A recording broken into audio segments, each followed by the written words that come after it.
Okay, I think we're good. Let me just get my browser up and running. Now let's get started. Okay, hello everyone. This is Dwight Woods, the Jeet Kune Rebel, and welcome to today's I Love Jeet Kune broadcast. This is broadcast number 20, and this is the one about Jeet Kune FAQs and SAQs. So I'm pretty sure you are all quite familiar with the term FAQ, which stands for Frequently Asked Questions, but you might not be as familiar with the term SAQ, right? And give me 1 second. My my laptop just died on me. I got to plug it in. Sorry, guys. Hang on 1 second. As I like to say, talk amongst yourselves.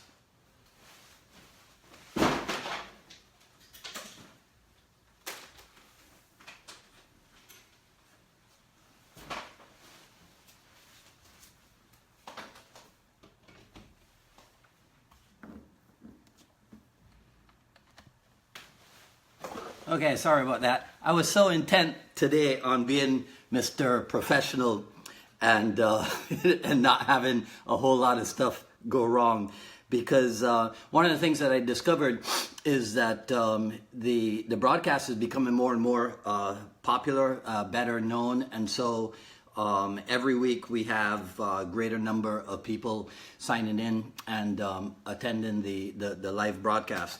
And so today is hardly the day on which, excuse me, today is hardly the day on which I need my laptop to die on me, right? So, but that should be taken care of.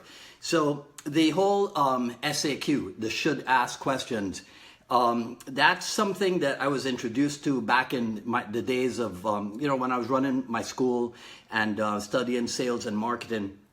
And so the SAQs are questions that people should be asking about your product or your service if they knew a lot about it and they knew the questions to ask, right? But usually we deal with people who ask the same questions over and over again, and that's where we got the element known as the FAQ. Oh, let me do the t-shirt thing. Pretty cool. This is actually one of my favorites. All right. So probably for me personally, one of the most frequently asked one of the most frequently asked questions that I come across is this whole idea about, could Bruce Lee beat so and so top UFC fighter in his prime, right? So of course people ask this because today, to a certain degree, people see the UFC and MMA as the ultimate expression of martial arts skill. And since Bruce Lee is considered to be one of the world's greatest martial artists ever, then of course people wonder how would Bruce Lee fare in such a competition. And that's the big differentiation right there, because there's martial art and then there's martial sport, right? And so being a pragmatist, I guess, if Bruce Lee had decided to get into MMA competition, then I think we can be fairly sure that he would train specifically to come out on top in that realm, if you understand what I'm saying, right? So I'm going to let my imagination go off here, right? And say that I think then that Bruce Lee would have trained, let's say, in Muay Thai and in Brazilian Jiu-Jitsu and wrestling. But he probably would have modified his Muay Thai so that in addition to having the powerful rear round kick, right, he'd also have a powerful lead round kick, because he would have realized that everybody is afraid of Thai boxing's rear kick. So then you could probably catch him off guard with a lead kick, and that would be the application of the JKD theory of longest weapon to closest target. Right? Now, by the way, have you noticed that in the UFC, current UFC, there are a lot of people now applying a lead leg kick to the lower parts of their opponent's body. So there are people kicking on top of the knee and what have you, and that's become very common. The oblique kick is another thing that has become very common, which I think they probably got it from the fight with Chuck Norris in Way of the Dragon. Right? But Bruce Lee would also have investigated, we're still imagining stuff here now, okay guys? Bruce Lee would also have investigated the different ways to counter, let's say, the striking in MMA with striking, but then counter the striking in MMA with grappling, and then do the same thing for grappling. Learn to counter grappling with grappling, and then counter grappling with striking.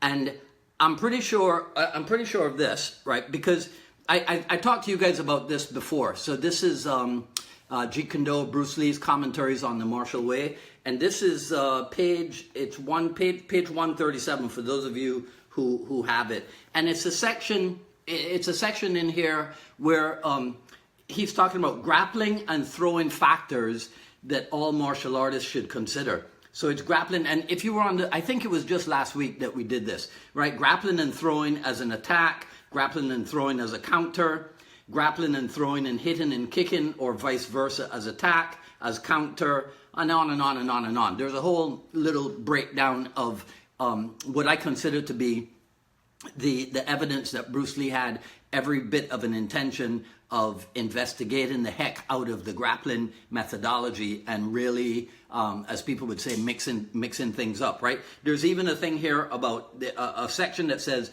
joint lock factors that all martial artists should consider. So joint lock as a stand-in attack, joint lock as a stand-in counter, joint locks with grappling and throwing. So he's talking about going to the ground, right? And this is, I don't even know when these notes were made, right? But joint locks with grappling and throwing and or hitting / kicking or vice versa. Let me see if I can put this up to the camera so you guys can see what the heck I'm talking about. I can't do it. I still don't have that down. But it's an amazing insight, I think, into where Bruce Lee's intention was to go with the grappling thing. So I think quite rightly, all of the people in the JKD world who have now, and we'll talk about this a little bit in a few seconds too, all the people in the JKD world who have embraced the heck out of grappling, I think it's built into the Jeet Kune idea of developing well-roundedness, right? So on page 138, is this it? I'm gonna get this down one of these days, guys, without knocking over the camera, right? It says ground lock factors that all martial artists should consider: ground subduing with hitting and kicking or grappling and throwing, and the whole stuff as an attack or as a counter, right? And then countering ground locks and subduing, right? Then there's stuff on wrestling notes and what have you. So there's okay, let me interrupt for a second here. So Ryan, no, this is not the Tao. This is Bruce Lee's. This one I can do. Bruce Lee's Jeet Kune commentaries on the martial way. So what this is, Ryan, is, let's call it, for lack of a different expression, let's call it a follow-up to the Tao of Jeet Kune, right? Because the Tao, which is what, 1977, I think, that was when Linda Lee gave Gilbert Johnson access to some of Bruce Lee's notes, and then with the aid of people like Dan Inosanto and Ted Wong and other people from the JKD world at that time, they were able to bring the Tao into book form. But then many years later, during the time of the Jeet Kune nucleus, then John Little was given even more access, greater access to Bruce Lee's notes, and then he developed his entire series of books. We probably, I think, in the last four broadcasts, we have referenced that book, right? Because there, everybody has like their favorite Bruce Lee books and what have you. And I always recommend to people that they go beyond the Tao, because the Tao it's a landmark tome, but it's not all that there is in terms of gaining access to Bruce Lee's, let's call it Bruce Lee's mind, right? So you have to go past the Tao of Jeet Kune at some point, right? So to get back to the question of Bruce Lee in the UFC, right? I think it's safe to assume that, because we're still doing imaginary stuff, right? It's safe to assume that he would have spent more time with people like Jean LaBelle, and I'm sure that he and Dan Inosanto, sometimes I say that if you want to get an idea, even though their personalities are completely different, and of course they're completely different people, but what Dan Inosanto and Bruce Lee had in common was this insatiable curiosity and insatiable appetite for martial art research, right? So I sometimes say that if you want an idea, maybe not the identical path, but if you want an idea of how Bruce Lee might have evolved, then take a look at Dan Inosanto.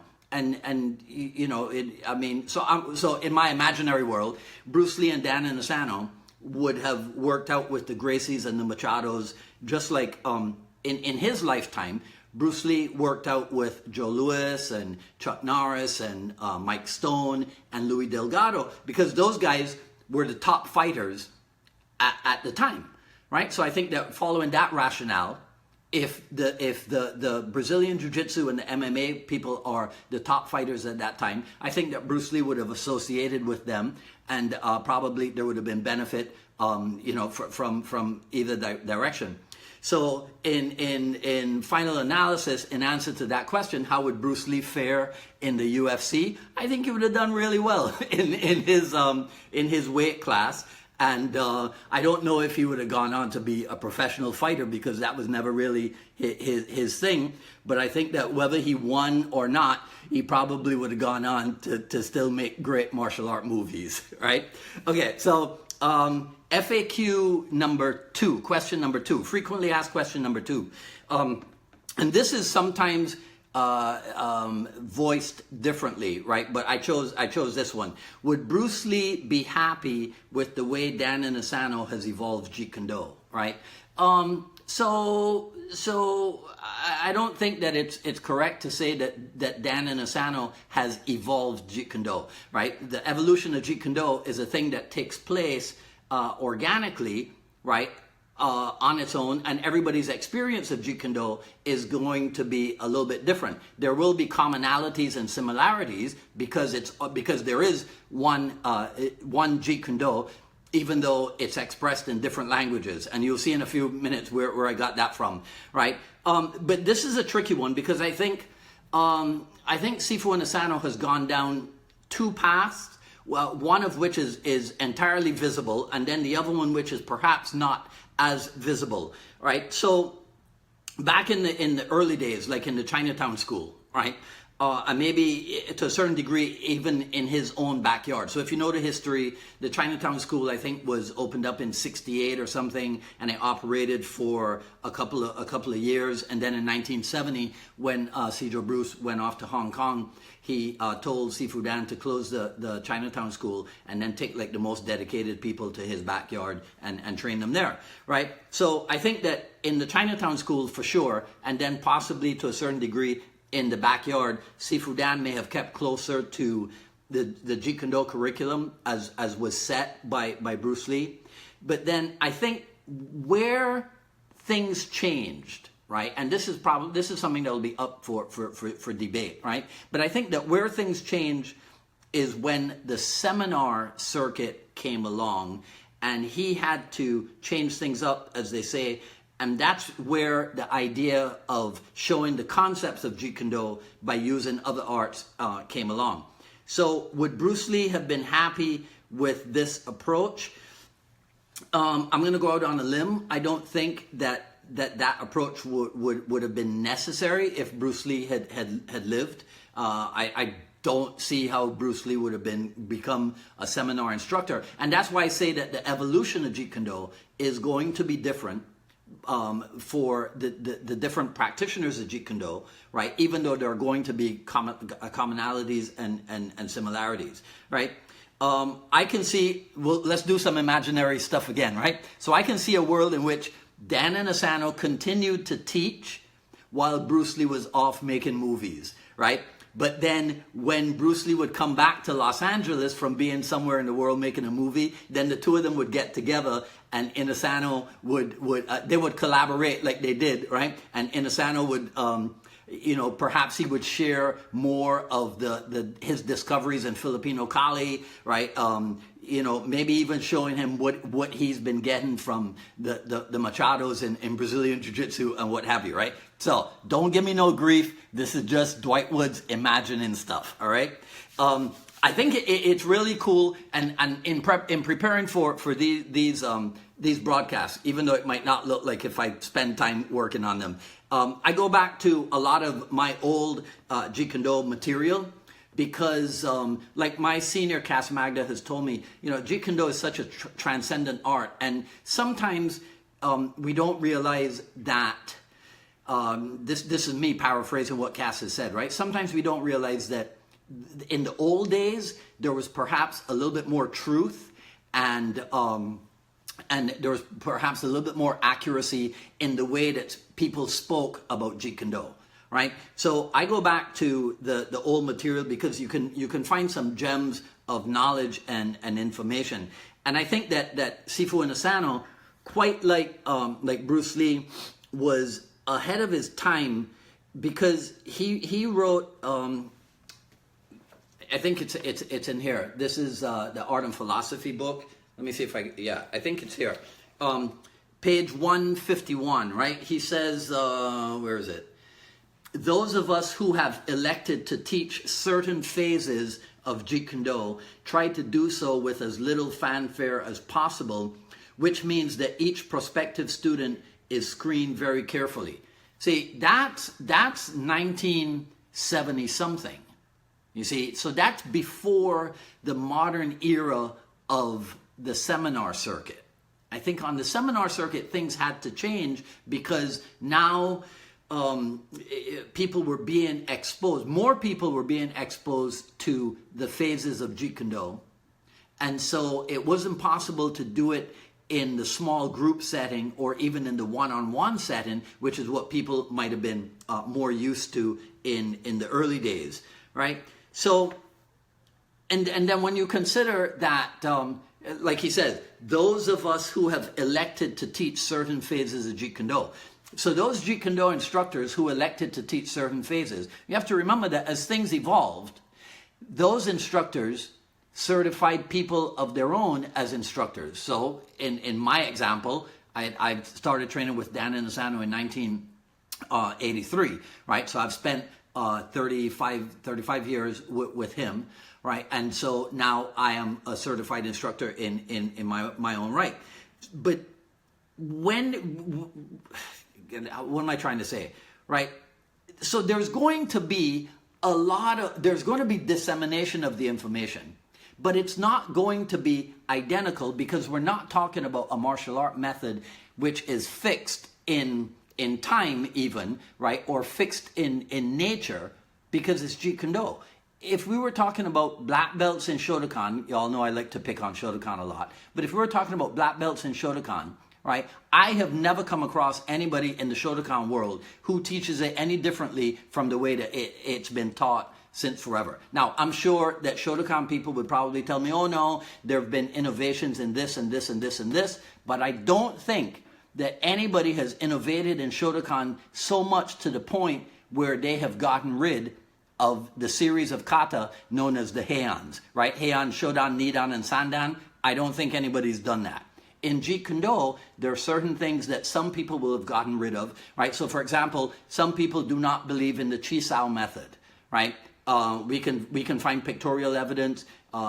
We have all been trained in Chisao, but there are some people who have dumped the Chisao as part of their evolution, part of their development. Likewise, the similar drill, the Hubad Lubad from the Filipino Kali, there are people who have dropped that also, right? So, and in the final analysis, right, let me go out on a limb again. It's probably true that all of that has to be done, because ultimately Jeet Kune is a personal experience thing, right? Okay, I'll come back to that in a second. And you know what? It's quite evident.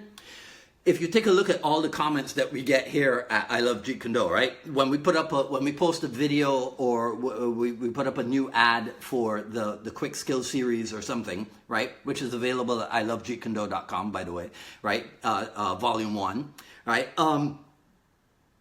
You can immediately tell that there is a division amongst even the Jeet Kune Do, the I Love Jeet Kune Do members, right? Who are a diverse group, because some are practitioners, some are Bruce Lee fans, some are instructors, and some are school owners, right? And I was thinking of that when I read this. So again, it's in this book. It's on page 151, and it's where Sifu Dan is talking about. Let me see. All in all. Let's see, he says, all in all, though, written literature and limited instruction, no matter how competent, are not enough to ensure the continued evolution of Jeet Kune Do. So remember, right? So even though this book, my copy here is copyrighted 1980, apparently this book was actually released in 1976. This is what I've been told by authorities in Jeet Kune Do, right? So let me read it to you again. All in all, though, written literature and limited instruction, no matter how competent, are not enough to ensure the continued evolution of Jeet Kune Do, right? He says, there is, however, a more all-inclusive influence that has tended to provide the impetus for the further development of JKD in a manner befitting the memory of Bruce Lee. 2 of the original 4 persons Bruce authorized to teach his art, himself and James Lee, are gone, and now a new breed is moving into the picture. Some can trace their lineage directly to the founder. Others have only read about him or seen him in the movies, right? So he's talking about people teaching, but that statement, that sentence can relate directly to the types of people that we have here on the Facebook group, right? So let me finish up what he says here. Some, like myself, have studied numerous arts for many years, but many have never thrown a sidekick, torqued a punch, been in a street fight, or seen the inside of a goon, right? So that's it right there, written 40-something years ago and describing today's situation, right? So it is complicated. We're going to be talking about this. I'm going to be talking about this until I transition off the planet, right? Because this is my thing, right? So that's the FAQ, the 2 FAQs. Now we'll have time only for one SAQ. So remember, the SAQ is the should ask questions, right? So these are the questions that people would ask if they knew more about Jeet Kune Do and they knew what to ask, right? So the one that I picked is, what makes Jeet Kune Do different from other martial arts out there, right? So on the surface, I think one thing you can say is that, and I take this from the title of this book, right? Which way do you go? The Art and Philosophy of Bruce Lee. So Jeet Kune Do is both a martial art and it is also a martial philosophy. So that means that we're going to have a physical aspect to it, and then we're going to have a, let's call it psychological aspect to it, right? Or an external aspect and an internal aspect, right? Which you'll remember that Bruce Lee himself talked about that right at the beginning, right? Again, page 68. For those of you at home who are following along, right? On page 68, it's the explanation of the JKD emblem. And it says, let me see the section that I'm going to read to you. The common mistake of most martial artists is to identify these 2 forces of yin and yang as dualistic, the so-called soft style and the firm style. Yin yang is one inseparate force of one unceasing interplay of movement, right? So it's okay. I'll put it this way. So if a person riding a bicycle wishes to go somewhere, He cannot pump on both pedals at the same time. In order to go forward, he has to pump on one pedal and release the other. So the movement of going forward requires this oneness, right? Dig this. This oneness of pumping and releasing. Pumping is the result of releasing and vice versa, each being the cause and result of the other. Things do have their complementaries, and complementaries coexist. Instead of mutually exclusive, they are mutually dependent and are a function of the other. You can apply that. You know, we were talking about earlier that there's martial art and there's martial sport. Well, obviously these two are going to be complementary with an E and complementary with an I at some point, right? Because they are connected to each other. Striking and grappling are complements of each other in the martial art world, right? So you're always going to have these ideas, and because this is a thing about free-flowing ideas, there's always going to be discussion and debate, and there's always going to be disagreement, right? And that's why I've said in other broadcasts that that Jeet Kune is probably one of the world's greatest democratic experiments, right? Along with the creation of the United States of America, right? Because we have to be willing. So I, as a Jeet Kune instructor, I have to be willing to entertain the opinions of people who might not even agree with me, right? So as I look through the list of people who are on here, right? So Kenny Malden is on here. Sean Foon is on here. Sean, I think, is connected to a guy that I admire greatly, David Cheng of I almost said the South Beach. It's not South Beach. David Cheng, South Bay, Jeet Kune Do, I think it is. Forgive me, Sean, if I messed that up, because I'm from Miami, and so we talk about South Beach all the time, right? But David Cheng is a guy whose work I have watched a lot, right? And we have very similar backgrounds, I think, because David's instructor is Chris Kent, and Chris Kent is one of my immediate seniors in JKD. Anyhow, so we're not supposed to be talking about. We're supposed to be talking about what makes Jeet Kune Do different, right? So I just want to say that part about the bicycle, right? If you can't see how the pumping and the releasing aspect that Bruce Lee is talking about in that explanation, if you can't see how this applies to different martial arts, right? Like in Brazilian Jiu-Jitsu, for example, or maybe even in Filipino Kali, then you're kind of missing the point. Because JKD is about, partially about the, yes, George Foon. Oh my God. Sorry, guys, forgive me. I'm having a little flashback moment here.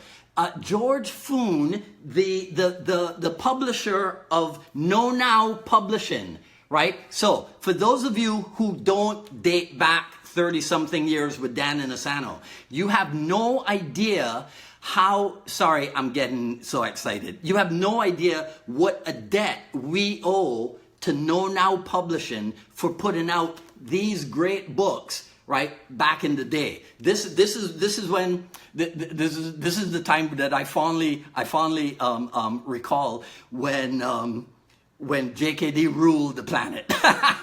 Right. Anyhow, let me Sean, thank you so much for coming on. So I'm gonna read you a little bit more, right? Because a big part of the understanding comes from having a knowledge of the history, so that you can see where Jeet Kune Do was at back then.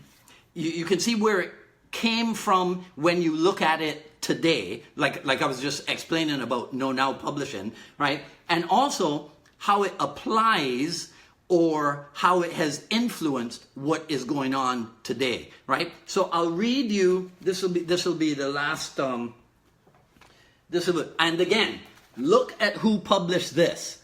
Know Now Publishing Company. You guys have no idea, right? Sean, again, thanks for showing up.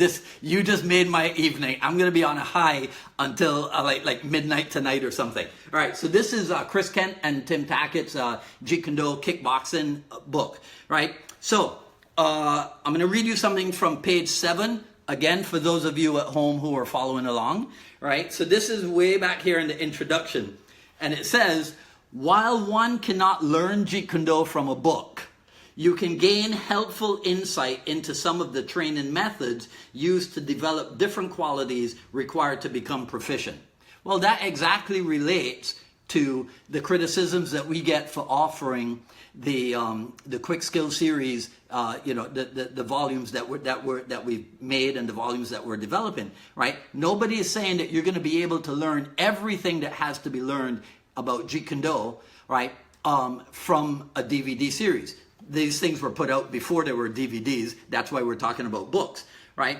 And even if it may be true that there is no such thing as a definite method of fighting, there is still a definite training progression, a direction to get from point A to point B. So if you understand that, right? I know with my accent it might be a little bit difficult, but if you understand that. So this is the thing that was written by Chris Kent and Tim Tackett, and this one is copyright 1986. So that's 32 years ago. This is why I tell you guys it is important to know your history of Jeet Kune Do, and it is important to go back to the old material, because the gems of knowledge and information, a lot of them exist in written form back here, and it can really do a lot to spend some time with the old vanguard, right? Then let's see if I can find the other part here. Right, yeah, so here's what they write. What we give are learning experiences rather than technique upon technique. The emphasis is placed upon the continual building up of precision, rhythm, synchronization, while augmenting speed progressively. Right, so we're talking about attribute development, okay? So by providing drills and variations in drills, you provide the learning experience. But yes, the total picture cannot be experienced just by book reading or video training, right? Then there's another section. This is page 7, I think it is. By limiting the tools to be used in the training session or manipulating the environment in which the training takes place, we create learning experiences which can develop different skills at different times. Well, geez, right? I mean, come on. That says it all, right? Let me read it again. By limiting the tools to be used in a training session or manipulating the environment in which the training takes place, we create learning experiences which can develop different skills at different times. One is limited only by one's own imagination in creating the different learning situations, right? So that's in the introduction, right? So I'll finish up today because we're going a little bit over time. I'll read you from the history section, right? I think, yeah. So let's see.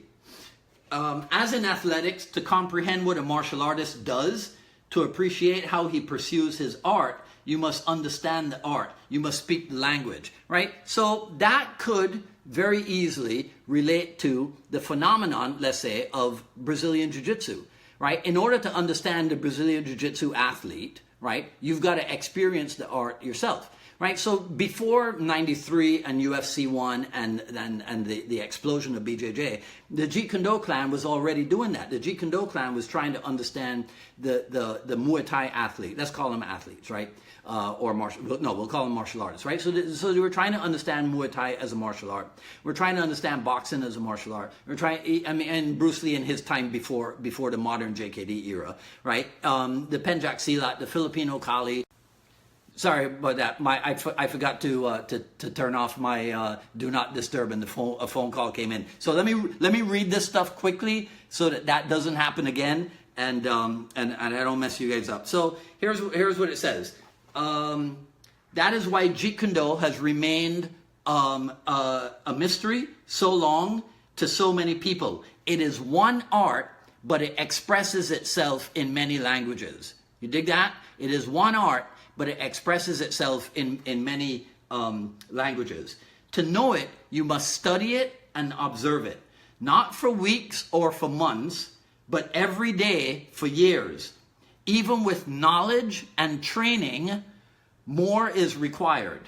Maturity and a deep comprehension of combative principles are necessary.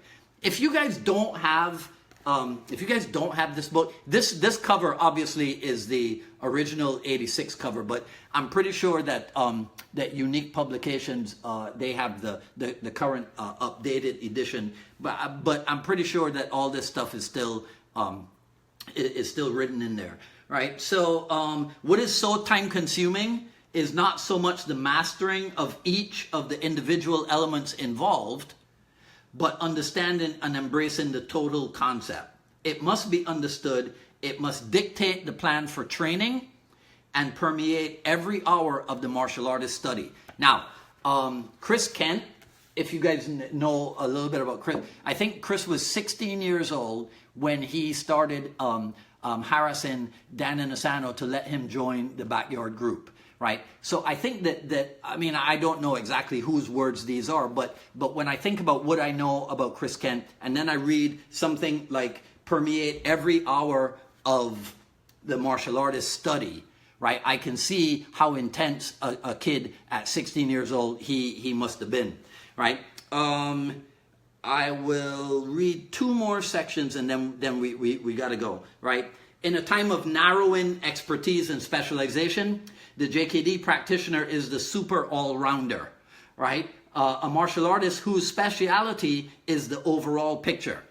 Right? So again, this was written 30-something years ago. So now when you think about, when they talk about people whose ability, right, is so well-rounded, right? Because they can do the stand-up fighting and they can do the ground fighting. It's nothing new in the Jeet Kune Do world. It's more popular now. It's become mainstream. Jeet Kune Do is not a thing that ever became mainstream, right? The incredible diversity of combat means that JKD training is intentionally general in scope.